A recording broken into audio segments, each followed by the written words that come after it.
Religion in America, unfortunately, has been used to segregate, to support things like slavery.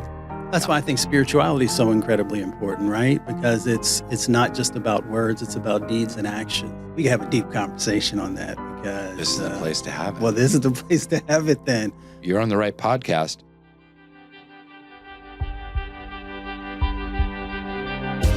Hey there, it's me, Rainn Wilson, and I want to dig into the human experience. I want to have conversations about a spiritual revolution. Let's get deep with our favorite thinkers, friends, and entertainers about life, meaning, and idiocy. Welcome to the Soul Boom Podcast.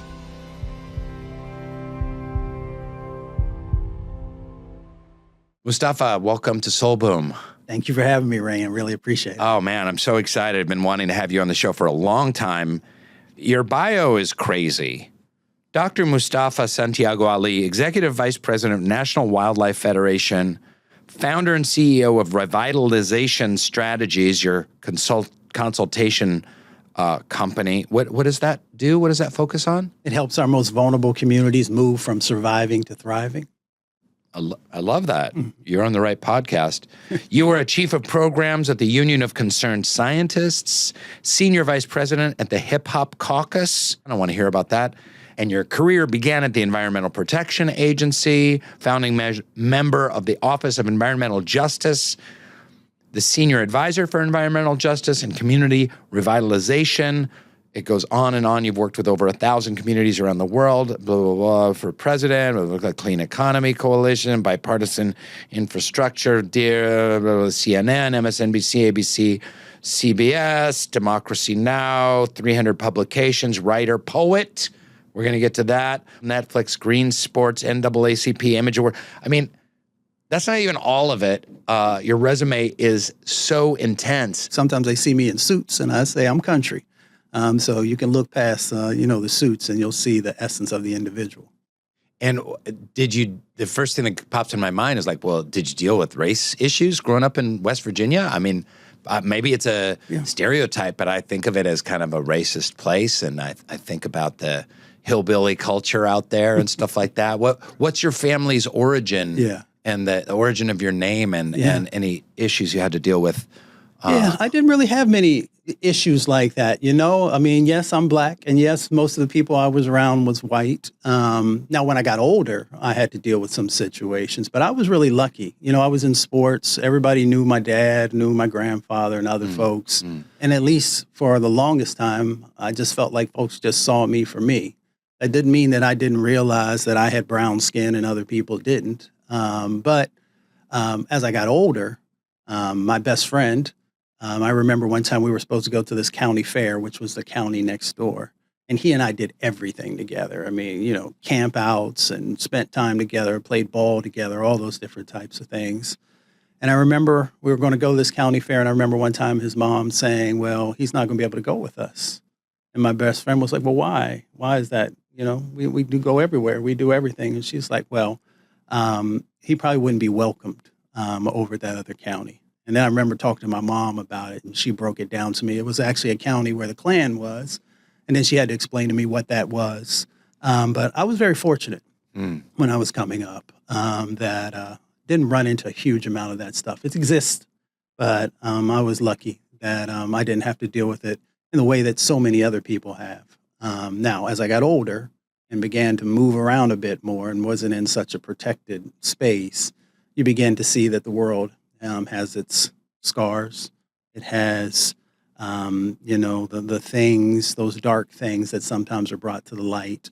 And you have to figure out how you're going to navigate that. And you got to figure out what role you want to play in helping to change that dynamic. That's when you also begin to understand the challenges that still exist inside of our country, right? Especially in that moment, because in the small community that I grew up in, there were 3 churches for less than 500 people. And the handful of black folks went to my grandfather's church, and then other folks went to the other churches. After church was over, people would come back together, people playing softball, people at all kinds of different events that are in the community, at the community center, so forth and so on. But it also reminds you, as someone aptly said one time, that Sunday is the most segregated day in America. Mm. So it's always interesting because God is universal.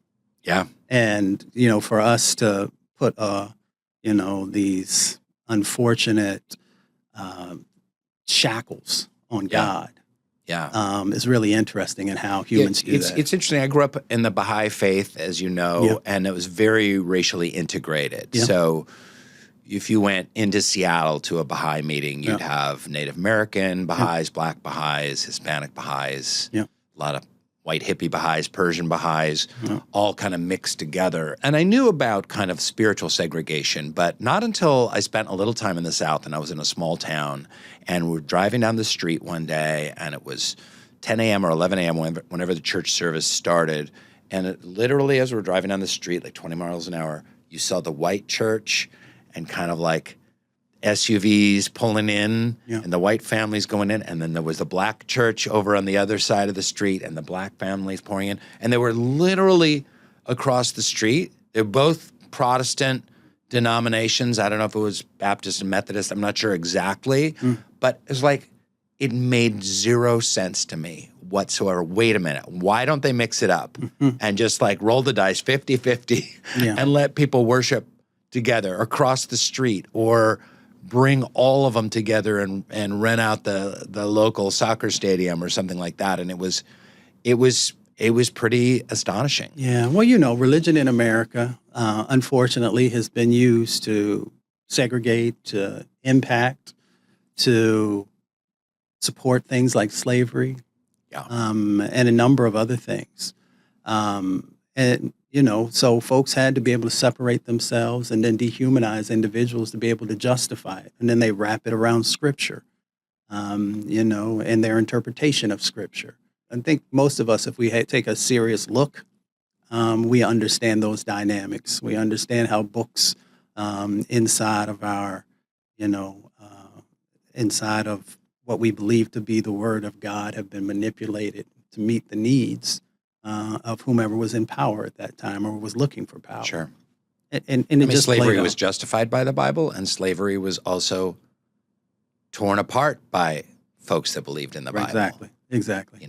And wars have been started from passages of the Bible, and wars have been ended from passages in the Bible. And it just depends on how you want to use it as a tool. Yeah. Well, that's why I think spirituality is so incredibly important, right? Because it's not just about words, it's about deeds and actions and how you show up.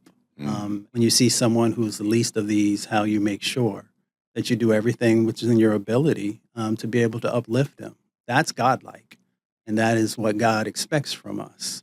And unfortunately, folks have their own selfish needs, so they try and manipulate God and shrink God down into something much smaller than God is. We can have a deep conversation on that because this is the place to have it. Well, this is the place to have it then. I wanted to do a show called An Inconvenient Jesus, and just going into Bible quotes that really run contrary to the way that most Jesus believers and churchgoers act in contemporary America. Yeah. Because there are so many quotes when you start to dig in. Yeah. Well, if you go back and you take a look, whether you're a person who studies the Quran or the Bible or the Torah, and really go back to the essence of what those were about, in many instances, it was about love. It was about, finding ways to bring people up. It's about a stronger connection with, the Supreme Being and in whatever label name you may want to give. I think if we were willing to actually spend the time to have honest conversations in that space, we would have less war. We would have less people going hungry. We would see less misogyny and less racism and all these other types of things because there's a higher expectation then because you're truly in touch with your spirituality and not the religiosity that many people find themselves locked into of I'm supposed to do X, Y, and Z, and then that's it, and I'm good. So, I mean, I know that's a deep conversation for so many people, and sometimes it can get prickly for individuals, but Sure. you know when you see somebody, when you spend space with somebody who is truly spiritual, you don't have to ask who they pray to. You don't have to ask what their character is about because it shines through. And I still have hope. And everybody says I'm this eternal optimist because I see good in people. Sometimes you got to look a lot harder with some folks. Sure. But I believe that the possibility still exists for us to evolve into what we're supposed to be. You spent a long, fruitful, and fascinating career at the Environmental Protection Agency. And I'm just wondering how this kid from Pritchard's Falls, Pickup Falls, what's it called? Pickett's Fort. Pickup Truck Falls, West Virginia. You know, you end up going to law school. You get inspired by working for the environment. When did you find your calling in environmental protection, especially for communities that are on the front lines of suffering at the hands of pollution and whose environment needs the greatest protection? How did that transition happen? I know I don't have the best reputation when it comes to pets. Well, at least a character I once played didn't. But to be specific, that was cats, okay? And more specifically, Sprinkles, R.I.P. Sprinkles. But when it comes to dogs and dog food, I've always felt like there's this unspoken rule. You can either feed your dog real healthy food, or you can feed them something that's convenient and doesn't require a second freezer until Sundays for Dogs. Sundays was created by a veterinarian and a mom, Dr. Tori Waxman. Thanks, Dr. Tori Waxman, who got tired of seeing premium dog food packed with fillers and synthetic stuff, so she made Sundays instead. It's a very loud dog food. Make the switch to Sundays. Go right now to sundaysfordogs.com/soulboom50 and get 50% off your first order. Or use code soulboom50 at checkout. That's 50% off your first order at sundaysfordogs.com/soulboom50. Again, sundaysfordogs.com/soulboom50 or use code soulboom50 at checkout.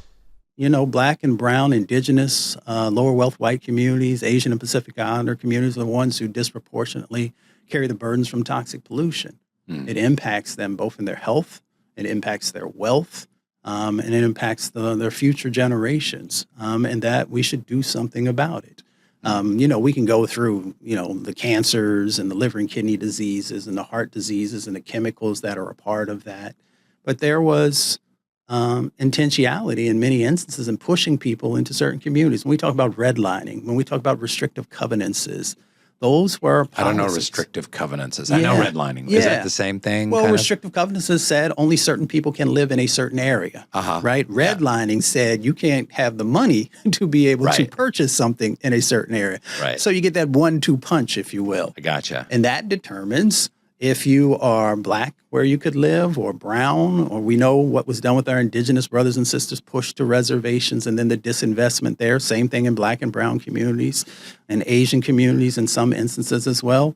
And then I also make sure that we have to bring forward on our brothers and sisters who are lower wealth and who are white, because in many instances, they've also been seen as less than human, if we're going to have an honest conversation. But we know that race is the primary predictor, but, you know, social economic stuff also plays a significant role. So I believe that you should never exclude folks if they're being impacted, because then you create these gaps in a process. You never completely heal, and you also give others the opportunity who don't have anyone's best interest at heart to then try and sneak in and say, well, that's just those folks over there. That reminds me, my big chunk of my family is pretty white trash, and my Aunt Mary Lou lived in a trailer park by the SeaTac airport, and it was under the flight path, and they were literally like the lights going dunk, dunk, dunk, dunk, dunk, and like there was a trailer park under it, and the planes were going, and you would go visit her, and you'd look up, and you'd see these planes coming over, and you'd just see this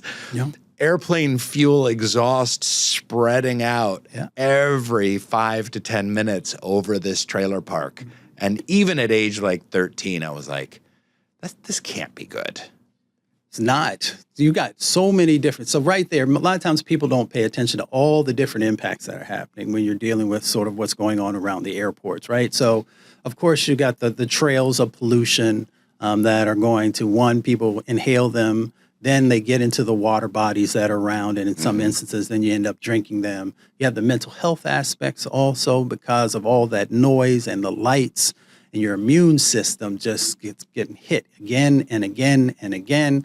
And then it opens you up to a whole bunch of different diseases. So, we have to take holistic sort of sets of actions for all of these different types of things to be able to do it right. That's why it's not just about the Environmental Protection Agency. I know we're going to talk a little bit about the work, and me being there and those different types of things. It is about all these federal agencies and departments having a distinct responsibility for protecting folks, right? They take your tax dollars. No matter who the president is, no matter who the administration is, hopefully you have one that actually cares about people and is trying to do something to move the needle in the right direction, but they are using your tax dollars. And that's one of the things I always try and remind folks is that no one deserves to be poisoned, right? No child deserves to have their life shortened. No elder should have one day taken away from them that they desperately probably want to hold on to, and rightly so.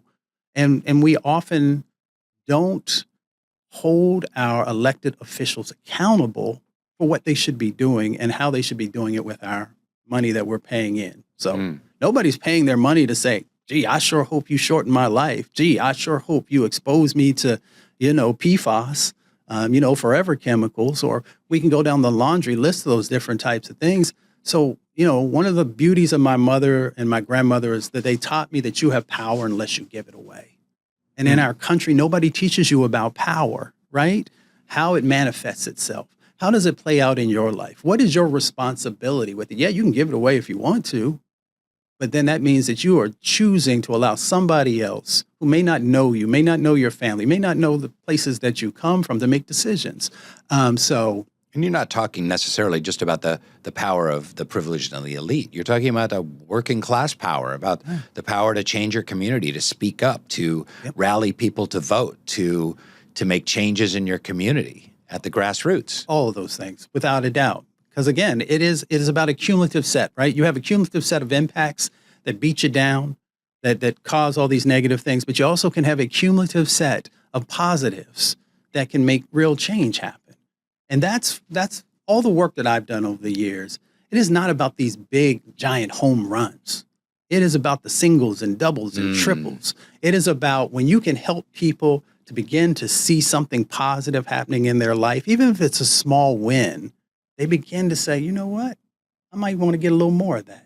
How do I do that? How do we add this element in? And how do we make sure that we are highlighting the beauty that exists inside of our communities? One of the things I used to do is I would go around the country and I was training people in different things, but I would talk about community treasures, right? Because we often, when we think about treasure, we think about money, right? Or think about gold or silver if we watch the movies or those different types of things. I would help people to have a better understanding. I think about like magic swords and armor from Dungeons and Dragons when I think about treasure, just FYI. Well, there's nothing wrong with that. Dungeons and Dragons had its time, right? It still has its time. Thank you very much. I got to get you in my game. Well, you probably do. You probably do. Keep going. So every community has its treasure. It has treasures. Mrs. Ramirez is a treasure, right? Mrs. Ramirez has been taking care of kids inside of her community while folks went off to work. Mr. Johnson knows everything that ever happened inside of a community. Mr. Johnson also loves to fish. And when he goes fishing, he brings stuff back to make sure that people have protein inside the community because they can't afford to go to the grocery store. The grocery store is too far away, right? Or there'll be somebody else in the community who knows natural remedies, right? And they can make sure that they're helping people to understand why we should be protecting these types of things because for generation upon generation upon generation, they've been used to help the community when they didn't have access to medical treatment. You can go through all these different examples of treasures that exist. The folks who are the storytellers and who are the poets, the singers who are inside of it, the folks who know accounting, the folks who know all these various types of things. And when you begin to bring that together, people have this holistic structure that helps them to be able to not just fight against, these major polluters or these major folks who are doing damage inside of community, but you're also showing folks what community actually is all about. It's about not one of us having all the answers, having all the things that are necessary. It's about us coming together. But it's hard. It is hard. It's hard work. Of course. I've tried to do some stuff at the community level. Man, it's hard. You got to listen to everyone. You got to take in their input. You do. And you're listening. You're like, wow, this person's an idiot. Yeah. Seriously? There's no way we're doing that. Yeah. And you got to consult. You do. And you got to come up with a decision and a timetable. And I think that's part of the problem is that community work, grassroots work is just really hard. It's way easier to have someone just step up and say, here's what we're going to do. Yeah. You're going to do this, you're going to do this, you're going to do this. But community work is fruitful, right? Yes. Especially when you find fertile and ground. long lasting. It is long lasting. And that may be the most important aspect is because if one person, something happens, they move away, they transition, there's still a number of people who, one, have the history because you build it together, and two, they understand that they're in this together. And isn't that what this is all about? Because everybody feels alone, especially in this country. In this country, you are taught to be the best. You're taught to make the most money. You're taught to step on whoever you need to step on. That's not everybody. I don't want to broad brush it, but far too many believe that that is the way to success. I believe that success is by the people you have around you who love you, by the people who will stand next to you no matter what comes, the people who will tell you the truth if you're moving in a crazy direction. So for me, community is incredibly important. Community is what will save this country if we are willing to make the investments there, those hard investments, those investments that take time. As I tell my philanthropic family, you can't make an investment for 1 year or 2 years and expect dramatic change to happen. If you're serious, get in there and stick and stay, and you will see amazing things happen. Hey, I wanted to give a quick shout out to our spiritual partners at the Fetzer Institute. They have just launched a brand new shiny website over at fetzer.org. That's FETZER.org. And it's full of spiritual tools for modern struggles, which is exactly what we're trying to cultivate here at Soul Boom. Fetzer believes that most of humanity's problems are spiritual at the root, and they're helping people plant some deeply soulful solutions. So I urge you to go poke around their new website, check out Fetzer.org. Thank you, Fetzer Institute, for helping sponsor the show and all of the truly amazing work that you do over there. Fetzer.org, that's FETZER.org. In the Soul Boom and the spiritual revolution, we talk about work at the grassroots and how that is where the change is going to happen. That's where the change is going to have to happen. What did you see working in the halls of power, working high up in the EPA, meeting with these giant governmental organizations and overseeing, funding in the tens and hundreds of millions of dollars and the bureaucracy of Washington, D.C., the backstabbing, the infighting, the power struggles, the switch every 4 or 8 years between a Democrat and a Republican administration. I think a lot of people feel like government is going to save us. Government is going to save me. If we have the green, amendment, then the EPA is going to be fine. The environment's all going to be fine. And it's all going to be taken care of. We've got to have the right person in the White House, make the right decision. Now, of course, that's helpful. The right legislation, the right people elected who care about the issues that you care about is super important.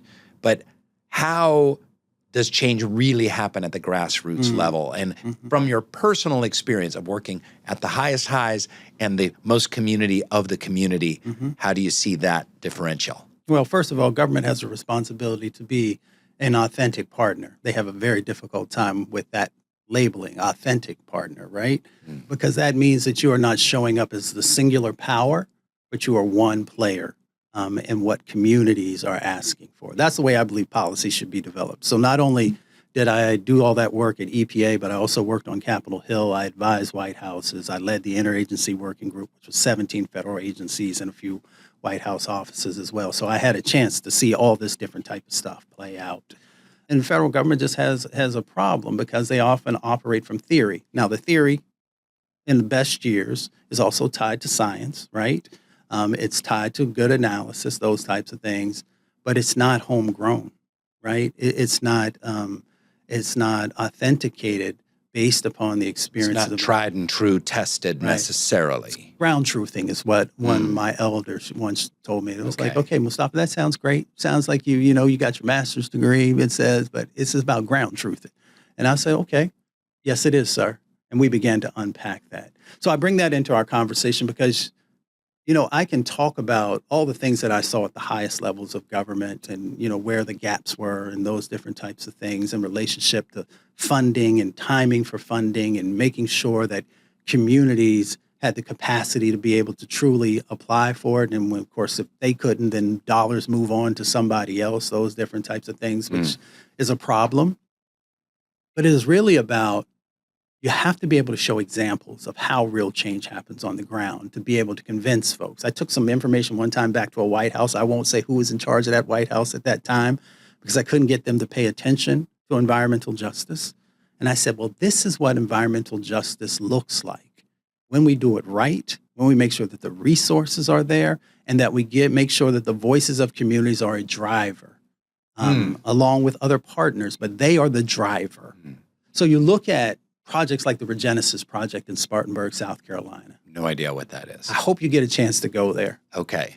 It looks like America. And what I mean by that is they had many of the same challenges that if you went to Utah or Oklahoma or Mississippi or a number of places.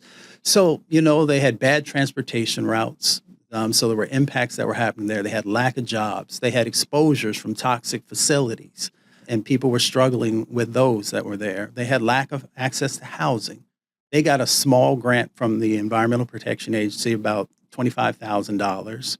And over the years, they've leveraged in over $300 million in changes, 144 partners. So those bad transportation routes, this is really interesting. And I saw it even where I grew up. So when you would go to the community, there was a railroad track. And of course, there was a chemical facility. So if there was an explosion or a release that happened at that chemical facility, the community was trapped because a train often would be sitting on the track across the road that was there, so you couldn't get away. So they have this process where they ask you if there's an emissions release to stay in your house, shut the windows, shut the doors until it's over with.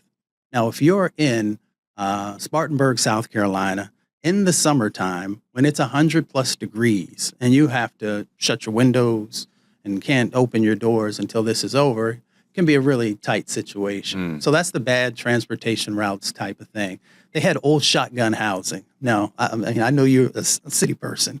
So old shotgun housing means that you can open up the front door and see out the back door. Okay. Not a whole lot of insulation, those different types of things. A lot of old mills used to have shotgun housing. Coal mines used to have what we would probably label as shotgun housing, those different types of things. There was no community center for folks to come, for kids and elders to get together. Lack of jobs were going on there.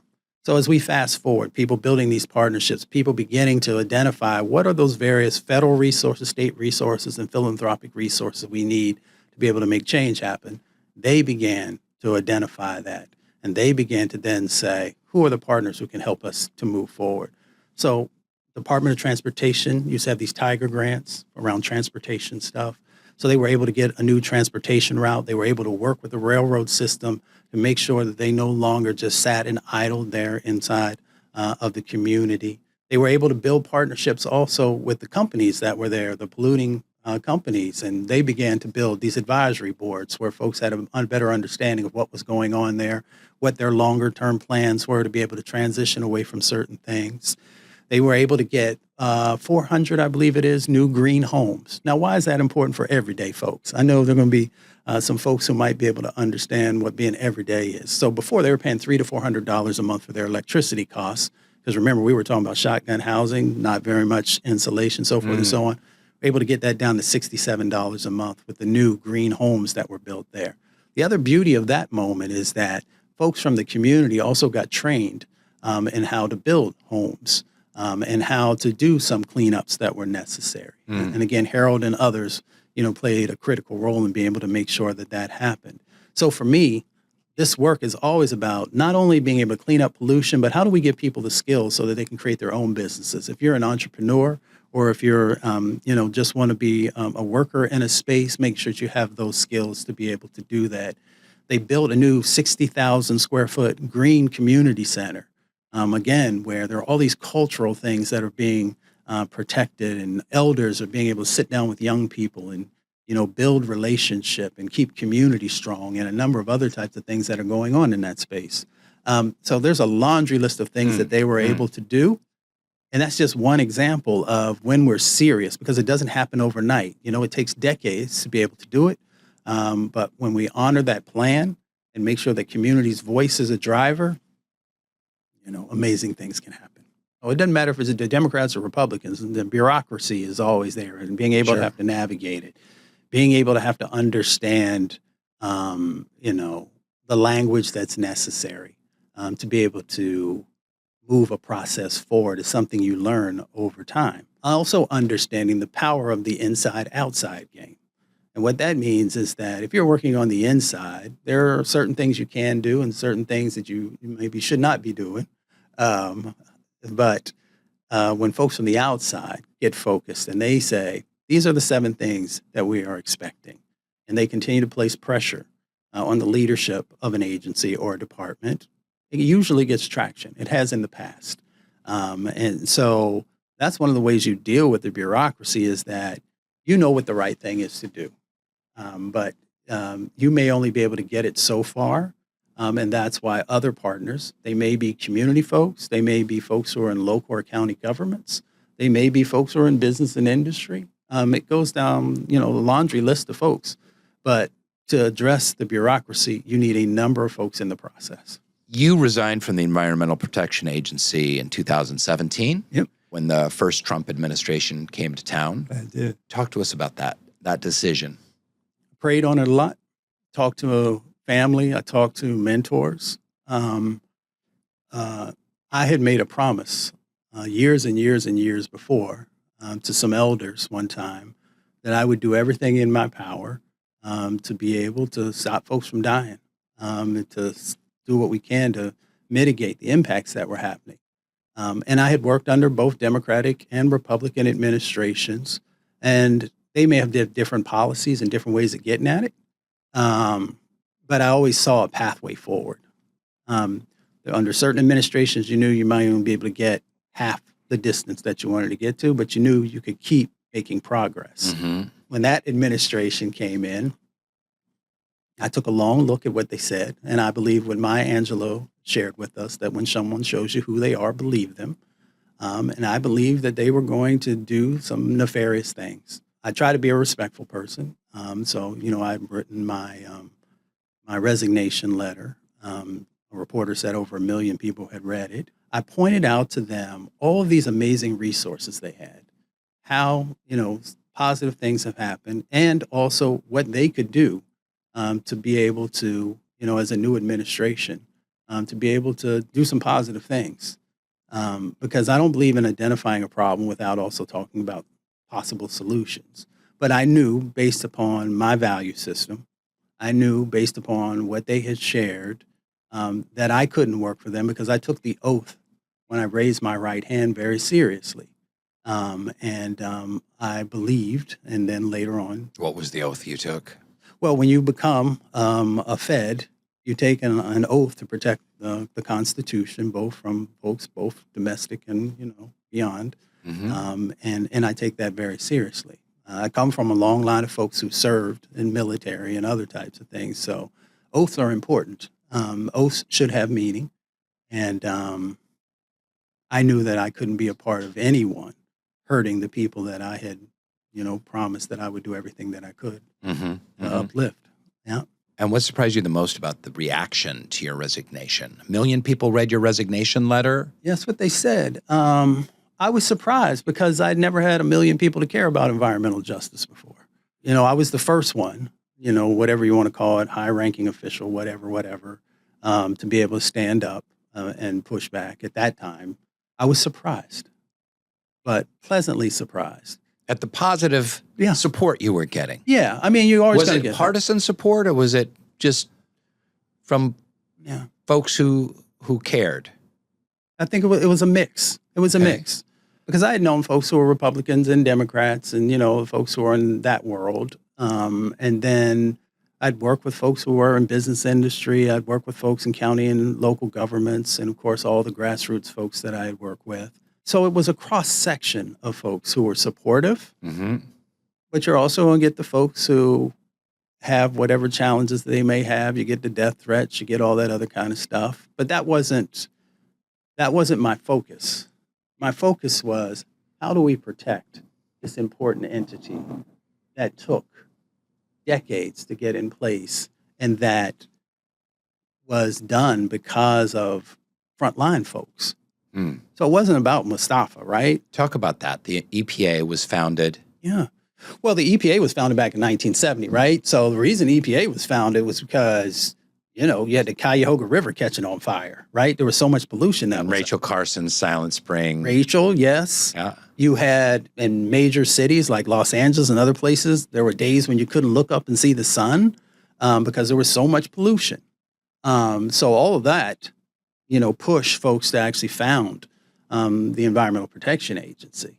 And if we're not careful, we could find ourselves drifting back into some really dangerous types of situations with the folks that we currently have making some decisions. Yeah. Oh, we're there. But the Office of Environmental Justice, right? It was not bureaucrats who made that office become a reality. It was the folks who were on the ground, right?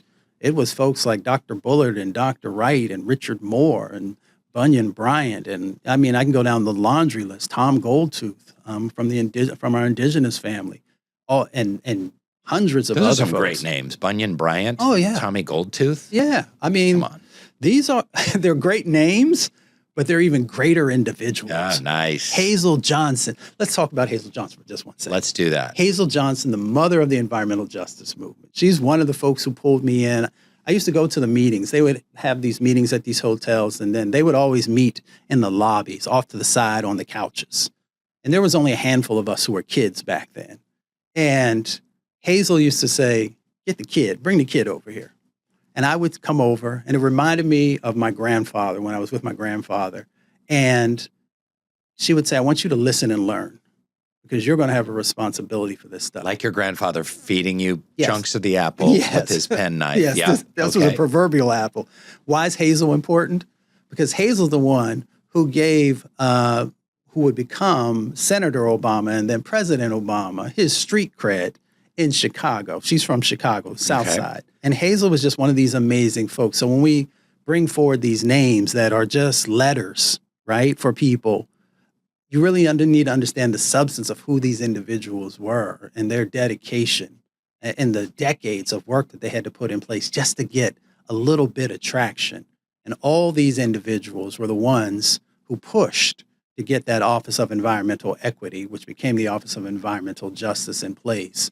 So there's no Fed, and there's been some great ones too. Dr. Clarice Gaylord was an amazing leader inside of the Environmental Protection Agency. And as a Black woman, all the things that she had to go through to be able to reach the levels that she was able to, all of that, and she would say it if she was here, pales in comparison to what those frontline leaders did all those years ago and continue to do today. Our mutual friend Liz has the newspaper or website Word in Black. Yes. You write essays for them. It's a multimedia site. You wrote an essay for them that I read. I had no idea. In the most recent Trump administration, they have completely dismantled the scientific research branch of the EPA. Yeah. But tell us about this very specific small office and how integral it is to the future of America and how its dismantling has pulled the rug out from under any kind of climate justice that one would ever want to do. Yeah, so thank you for the clarification, because I write a whole lot of stuff. And you're talking about the Office of Research and Development. Yeah. The Office of Research and Development is so critical because it's like where science lives, right? Everything that you've probably ever heard of in the news, whether it's the Flint water crisis and all those children who were impacted there, or, what's going on around PFAS, or what's going on around... What's PFAS? PFAS is forever chemicals. It's polyfluoroalkyls. Okay. So it's these chemicals that live literally forever in water body or in other ways, and also causes cancer, immune disorders. If you're looking on the wildlife side, it actually, will slow down a wildlife's ability to be able to replicate, all these different types of things. It's really nasty stuff. It's now everywhere. But almost, if you look at methane, of course, one of the greenhouse gases, the research that they've done there to make sure that there's strong science, right? This is not guesswork. This is science and analysis that takes, years, sometimes decades to get in place. So these are the individuals who are sort of the central core of what's going on there. And this administration has decided, not to have these scientists anymore. It's intentional. It's a part of a strategy, because if you can manipulate data, if you can take data away, then you can justify cutting budgets. You can say, you know what, chemical X really isn't that big of a deal. You can go ahead and move forward. Or industry X, you can pollute more, or you can have more emissions come out because this is not as toxic as some have said, because the science is no longer there to say one way or the other. So not having these individuals really puts America in a very more precarious situation. It's very dangerous. And you don't think that this is like the 37th thing in the headlines. I missed it. I pay attention to climate stuff. Yeah. This is something that I missed, that this office, a small office that consolidates the data around climate, around pollution, around its health effects, around how it's affecting communities, especially Black and brown communities, has just been flushed down the toilet. Yeah. You don't think about this small office with this ridiculous acronym is gone, what kind of impact that's going to have. But it's going to be absolutely devastating. It's going to be devastating. It's going to make it much tougher for communities and others to be able to go to take data and information that has been QA/QC'd, right, quality controlled, and be able to then go to a court and say, here's the impacts. Here's what the law says. So now you're taking that part out, and it makes it easier for them to dismantle, the regulations that are necessary. It makes it more easy for them to say, you don't need to fund these particular things because there's no evidence that's saying that this is a problem. Not only do you have them eliminating this office and the scientists that are there, but you also have them, you have these advisory councils, right? These advisory councils are usually made up of a number of different types of folks who have expertise, right? Not assumed expertise, but individuals who have spent decades upon decades on whatever their particular area of focus is. And now they're getting rid of those also, or they're taking off all the individuals who actually know what they're talking about. They're peer reviewed. And they're just putting other individuals who are like-minded with themselves. Yeah. And so we got a really, really, really tough situation that's in front of us. The first principle of environmental justice is about honoring Mother Earth and the sacredness and the interconnectedness of all species, right? Species from the microorganisms that are in the ground that play a critical role, all the way up to, other types of things that you see, whether it be buffalo or turtles or us. It's all interconnected. And sometimes we forget that. When you spend time in nature, you understand the value of diversity. And if diversity doesn't exist, then extinction becomes, a part of the process because you can't, be prepared for the changes that happen. I operate and always have from a mind-body spiritual paradigm, if you will, because it's all interconnected. And you see it when you do the work, right? When I'm out with community, there's no separation between it, right? You hear elders and they're talking about ancestors with us and talking about the impacts intergenerationally from elders all the way down to babies. And when you talk about in Soul Boom, some of the things that we need to be aware of and focused on and how we heal, that's what this is all about, because there is an erasure and eroding that has taken place. there is intentionality in bringing darkness into certain work, into certain spaces. But when we bring light in, it balances that out and it gets us back into the right direction. So when I go into community, and even when people are just dealing with some of the most horrendous types of things, I've been to places where solid waste landfills were so high that you thought they were small mountains Yeah. or hills. When I spent time in Flint, and I'd spent time in many other communities that even had higher levels of lead, but when you see children who come up to you, 4 years old, 5 years old, and say, Mr. Ali, Dr. Ali, am I going to die? You have to hold on to that for a moment because a child should never have to say that. A child should never have been exposed to these types of chemicals that are going to have these neurological problems. When you go to places where you literally can take a lighter to the water and flick it and it catches on fire because there's so much methane that's there from fracking. You go to these places and you understand that people are making decisions on the physical plane, but they're also making decisions on the spiritual plane because of the connection that's there and how it's going to impact people. And that's when you have to do the work of helping people to understand their value and that, long before words ever came into being, they existed. And I go through, these number of things because I don't want folks to think that this is just a physical battle that's going on. This is also a spiritual battle that is going on. And there, out of those two elements, also comes into the mental aspect because you can either fortify someone, help them to become stronger, or you will watch them slip further and further away from who they truly are and what their sets of expectations could be if they choose. And we talk about all that in community. Those are not things that people normally will fund, Yeah, that's hard to get funding for.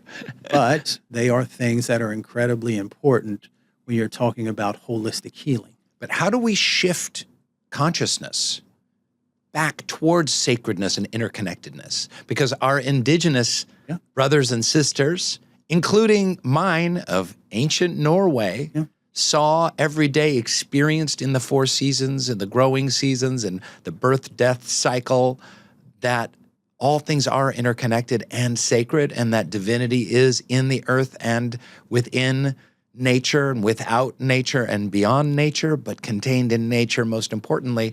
So how do we shift this consciousness? Because it's not just about passing the next Green New Deal. We have to shift how we're doing most everything. We do it in a couple of ways. We do it by reconnecting with nature. We do it by reconnecting with self. We do it with reconnecting with community. I was blessed in Colorado, outside of Denver, to be with the Tall Bull people as they began to bring back buffalo, right? And to be able to literally be an arm's length away from the buffalo, to be able to spend time with the buffalo, to be able to understand the resource and the cultural connection that existed with the people and the buffalo. It's spiritual. Now, for folks, unless you've been there and experienced it, it may be hard for you to understand how that was church and how that is a spiritual connection. But it also helps people when they go through that to be able to understand why we need to protect, these cultural, sacred relationships with the species and with ourselves, because we're a species. When we spend time outdoors together, there's a mental benefit to that, but there's a spiritual benefit.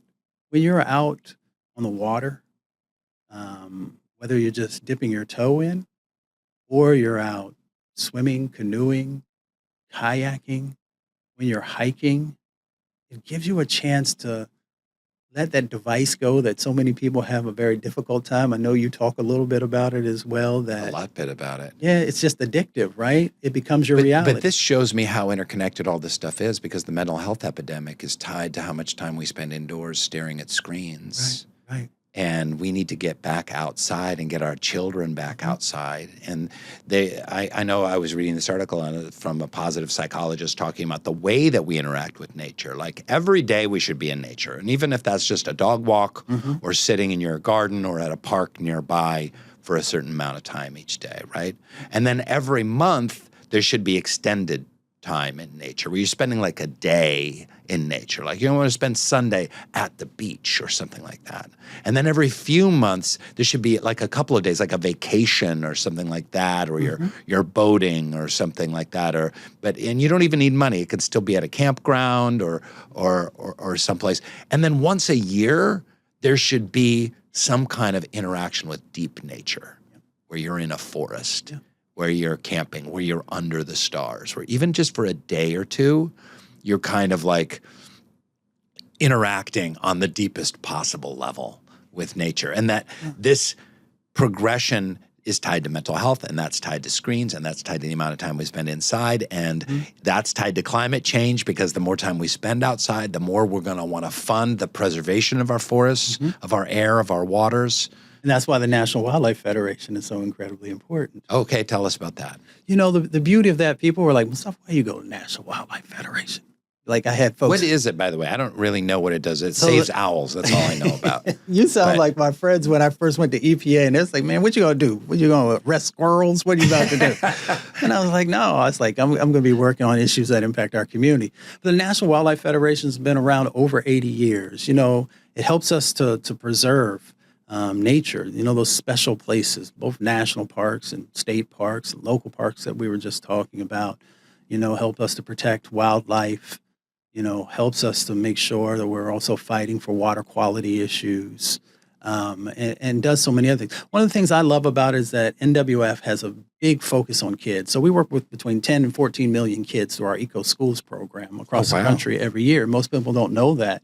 We have a Sacred Grounds program that I'm incredibly proud of, because houses of worship, we work with individuals there to be able to help them to plant native plants, to help them to beautify whatever it is. It doesn't matter what your faith is. You know, folks show up and are able to do that. You know, we have a monarchs pledge where we protect the monarch butterfly, which is incredibly important because it's part of the pollinators. So we do that work that's there. I love the monarch butterflies. I did a report on them in sixth grade, and it's devastating what's happening to their habitat. Yep. Everyone who's listening, plant some milkweed. Yep. Plant some milkweed, bitches. Yes. Mustafa. Yeah. I'm going to get in a lot of trouble for saying this. Here's one thing I newly appreciate and love about Black folk. Okay. Doing this podcast. One of our first guests, Dr. Tima Bryant, who used to be the head of the American Psychologists Association. Yeah. You're Dr. Mustafa Santiago Ali. Yeah. You're like specialists working for decades at the top level of your profession. And you're also poets. And you don't hear that much from white folk. You don't hear about like Dr. Duncan Cunningham from St. Paul, Minnesota, is a professor of this and works in the radiology department of and he's also a poet. Yeah. But I love that bringing poetry to every occasion. And I wanted to ask you to maybe share some of your poems with us. Talk a little bit about why you're also a poet. Why do you think so many Black PhDs are also a poet? Well, for me, it's a part of my therapy, right? Because I deal with so many tough issues. It helps me to think critically about them, to understand that the scars are real and that the scars tell lessons. They remind us of where we came from and where we can go. Because sometimes we try and run from our scars. I don't believe that that is healthy. I believe that we find a way to put the tools necessary so that we don't scar ourselves again over and over, but that we honor that. It's like your history and you wanting to erase an aspect of that. Poetry is political. Poetry is about justice. Poetry is about healing. Poetry is about remembering and beginnings, and all that is incredibly important. When you ask why so many, we've always, in our communities, our stories in many instances have been oral.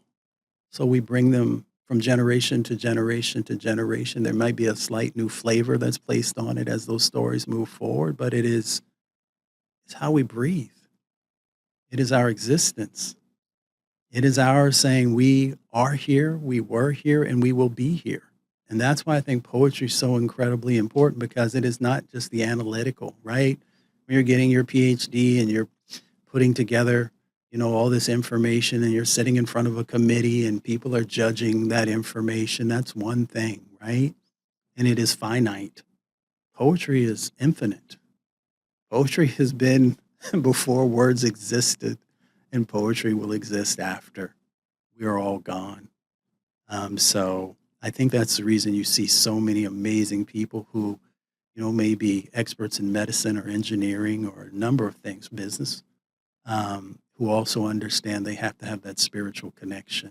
So, Well, I think that's one of the soul boom spiritual answers to the radical spiritual revolution, is that everyone needs to be a poet. In addition to whatever they do, everyone should say, I'm a bus driver poet. yeah, I'm a kindergarten teacher poet. I'm a fry cook poet. I'm a PhD poet. I'm an actor poet. And to bring poetry to everything we do and how we process things internally and how we share our story. Yeah. It's like making sure people will see, you've written something. They'll be like, oh, you're an author, you're a writer, these types of things. I always tell folks, you are too. It's just when you decide to be, when your moment pulls you in. So what I love about poetry is it reminds us, as this piece I wrote, that you are enough. Imagine if people really understood that you are enough, that you don't have to put on all these airs that certain things want you to do. So I'll share this with you real quick. Yeah, please. This one is labeled You Are Enough. Don't let the silence trick you. You've been whole since birth, braided in brilliance, birthed from black earth and stardust prayers. Your grandmas whispered over collard greens and candles. You are the poem before it's written, the answer to a question the world keeps forgetting. How beauty bends but don't break, how survival sings in the key of grace. Your laugh is a revolution, your scars are not shame. They're maps, directions back to your name.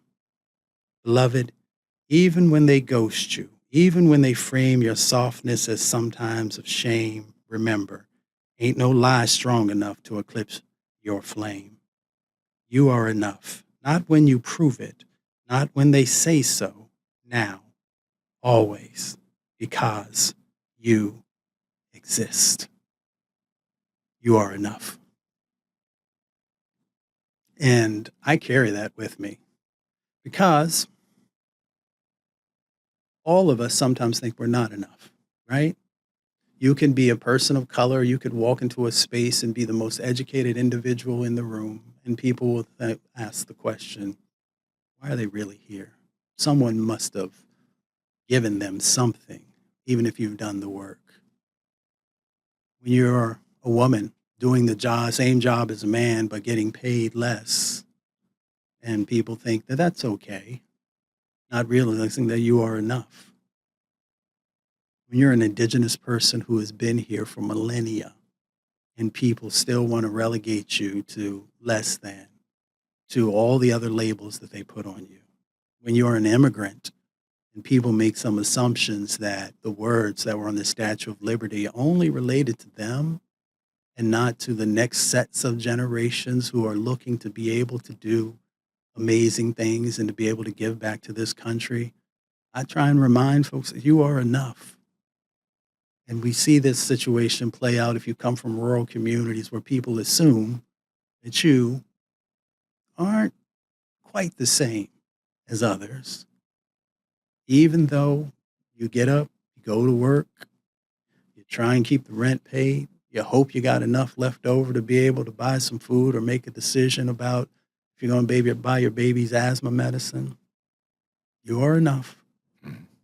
And I play that scenario out a million times in a million ways. And I often think, because these words, they keep me up at night. And I'm just like, imagine if in our country, if we help people to understand that you are enough, how these divisions wouldn't exist, where we think, well, I've got to pull somebody else down for me to be able to just keep where I am. Wow. I remind folks, we are enough if we decide to be, and if we make sure that others don't let us feel that we're less than enough. That's beautiful. Yeah. And you wrote a poem for Soul Boom. I did. Let's hear it. I love it. I love it. Let me grab. No one else. 70 guests we've had so far. No one's come into the studio having written a poem. Wow. For this movement that I'm trying to get off the ground. Go ahead. So let me just say real quickly, I hope everybody understands how truly authentic and amazing Rain is. Okay. And this is not to blow smoke. This is because I've held space with you on a few occasions. I watch people. Over the years, I've learned to be quiet and watch and see how folks treat not just, those who've been blessed with celebrity, resources, or those other types of things, but the everyday folk. I worked for John Conyers years ago, and I used to watch him. We'd walk through the airport, and he would take time with every person who came up to him. And I remember one time we were late for a flight, and there was a person who handled the baggage. He wanted to talk to him. He wasn't a constituent. And John stood there and talked to him and talked to him and talked to him. And I was like, Congressman, we've got to catch this flight or we're going to miss it. And he looked at me and he said, just be at peace for a second. This is what's important. And I watched you in interactions with other folks and how your grace and patience speaks to the soul that guides you. And I'm glad I get a chance to say that. So I'm not trying to embarrass you. I'm trying to share with folks who will watch your podcast and hopefully who will get more engaged with the work that you're doing to understand that there's real authenticity in what you're sharing, that you're not just doing it for any reason. And we need more folks who are I appreciate it, Mustafa. Thank you very much. Yeah. With that being said, I couldn't stop writing when I was thinking about you and Soul Boom, but I know we're short on time. So I'm going to read you a couple of things. Okay. This is called Soul Speak. Some say the spirit is silent, but I have heard it roar in the hush between heartbreaks and in the laughter of the poor. It rises not in rage, but in rhythm, a drumbeat deep beneath the noise of systems built to steal our joy. The soul boom is not a weapon. It is something, a gathering of sacred things we left behind, hope, humor, holiness in human hands. We are not lost. We are becoming, born again through the bruises into something bold, something eternal. Still we sing. Still we rise, not louder, but wiser, with soul as our thunder and love as our prize. That's Soul Speak.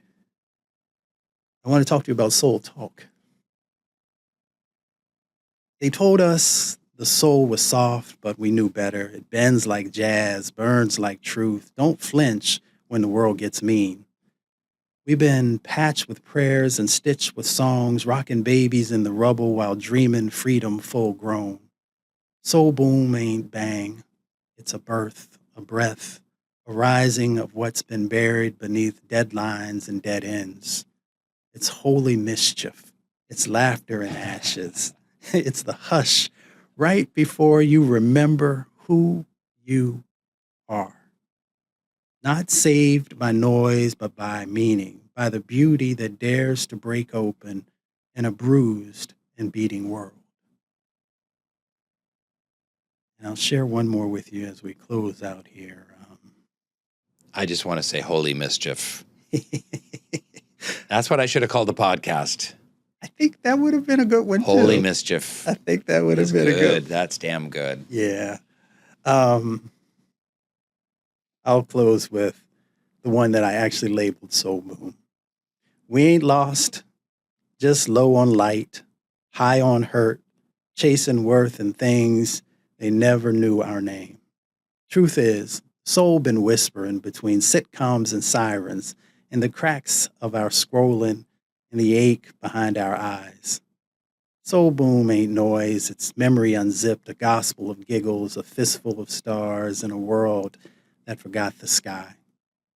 It's spirit with sneakers on, asking real questions, making room at the table for laughter and lament, to sit side by side and still bless the bread. We don't need perfect, we need real. We need boom, we need soul, we need both to come home whole. Soul boom. Oh my God. How are you going to top that? That's fantastic. We're going to put that at the beginning of every episode. Soul boom is evolving.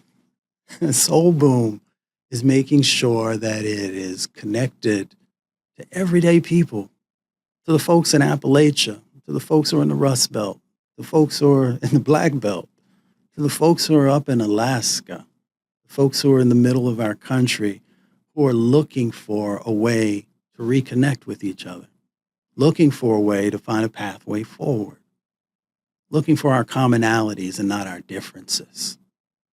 Woke just means that we are realizing that we have an opportunity to be human again. And Soul Boom is a platform that says, come, let's have a conversation. Let's figure this stuff out together. You know, James Baldwin said that if I love you, I have to make you conscious of the things you don't see. And we understand that right now there is an erasure that is happening inside of our country where we want to erase science. We want to erase people of color. We want to erase folks who are coming to our country looking for a better life. We have an opportunity in front of us, even when those things are going on, to say, no, that's not true. Here's the narrative that is built from the folks who are actually on the ground, who are living every day, who are trying to put food on the table, who are trying to make sure that their kids will have a brighter future.